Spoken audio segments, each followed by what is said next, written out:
Welcome to omega India TV news. ఆదివారం మెదక్ జిల్లా కేంద్రంలో ఆషాఢ మాసం పురస్కరించుకొని తారక రామానగర్ కాలనీలో ఉత్సవ కమిటీ ఆధ్వర్యం బోనాల పండుగ జాతర వైభవంగా నిర్వహించారు. ఈ బోనాల పండుగ ఉత్సవాలలో మెదక్ బీఆర్ఎస్ పార్టీ జిల్లా అధ్యక్షురాలు మాజీ ఎమ్మెల్యే ఎం పద్మా దేవేందర్ రెడ్డి పాల్గొని మహిళలతో కలిసి బోనం ఎత్తుకొని నల్లపోచమ్మ తల్లికి సమర్పించారు. అమ్మవారిని దర్శించుకుని ప్రత్యేక పూజలు నిర్వహించారు. ఈ సందర్భంగా మాట్లాడుతూ తెలంగాణ సంస్కృతి సాంప్రదాయాలకు ప్రతీకగా నిలిచే బోనాల పండుగ ప్రతి ఒక్కరూ భక్తి శ్రద్ధలతో జరుపుకోవాలని ఆకాంక్షించారు.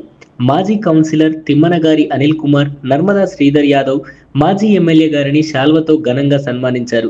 ఈ కార్యక్రమానికి మెదక్ మున్సిపల్ మాజీ చైర్మన్ ఆరెల్ల మల్లికార్జున్ గౌడ్, పట్టణ పార్టీ కన్వీనర్ మాజీ councillor Mamilla Anjaneyulu, co convener Gaddamidi Krishna Goud, Lingareddy, మాజీ కౌన్సిలర్లు ఆర్కే శ్రీనివాస్, న్యాయవాది జీవన్ రావు, నాయకులు గౌస్, సంతోష్, ముదిరాజ్ సంఘం నాయకులు, భక్తులు అధిక సంఖ్యలో పాల్గొన్నారు. ఈ కార్యక్రమంలో ఉత్సవ కమిటీ మరియు డెవలప్మెంట్ కమిటీ మరియు ఇతర కమిటీలు పాల్గొన్నారు.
చాలా ఇబ్బందికరమైన పరిస్థితులు ఉన్నాయి.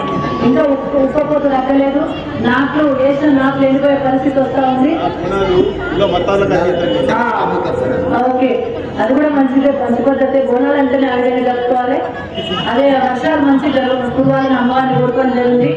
హైదరాబాద్ నగరంలో మరి ఘనంగా ఆషాఢ మాస బోనాలు జరుగుతున్నాయి.